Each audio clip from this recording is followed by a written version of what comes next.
নমস্কাৰ বন্ধুসকল, মোৰ এটা নতুন ভিডিঅ'লৈ আপোনালোকক পুনৰবাৰ স্বাগতম জনাইছোঁ। ৰং চেনেলৰ সম্প্ৰচাৰিত হৈ থকা বকুল ধাৰাবাহিকখনৰ আজিৰ খণ্ডটো চাবলৈ বহুত বেছি ইণ্টাৰেষ্টিং হ'বলৈ গৈ আছে। যদিহে আপোনালোকে বকুল ধাৰাবাহিকখন চাই ভাল পায়, তেনেহ'লে ভিডিঅ'টোত এটা লাইক কৰি আমাৰ চেনেলটো ছাবস্ক্ৰাইব কৰি ল'ব। এনেকুৱা ধৰণৰ আপডেট মোক পাই থাকিবলৈ। বকুল ধাৰাবাহিকখনৰ যোৱাদিখনত দেখিবলৈ পাইছিলে আদি আৰু অদিতিয়ে চকীদাৰজনৰ ঘৰত একো বিচাৰি নাপায়। আমাৰ ইয়ালৈ অহাৰ একো লাভেই নহ'ল।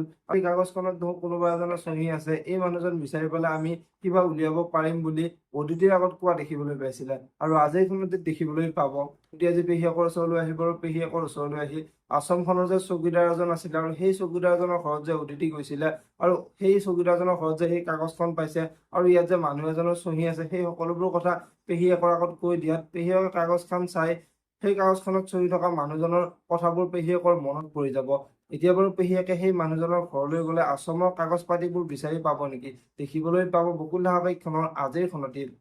আজিৰ খনটিত আদিৰ দেউতাকক অদিতিয়ে চিকিৎসা কৰি ভাল কৰিব আৰু আদিৰ দেউতাক সুস্থ হৈ উঠাত মন্দিৰে আদিৰ দেউতাকৰ ওচৰলৈ গৈ অদিতিয়ে যে চিকিৎসা কৰি ভাল কৰিছে সেই কথাটো কোৱাত আদিৰ দেউতাকৰ বহুত খং উঠিব আৰু আদিৰ দেউতাকে আদিৰ মাকৰ ওচৰলৈ আহি মোক শত্ৰুক কিয় চিকিৎসা কৰিবলৈ দিছা বুলি আদিৰ মাকক প্ৰশ্ন কৰা দেখিবলৈ পাব।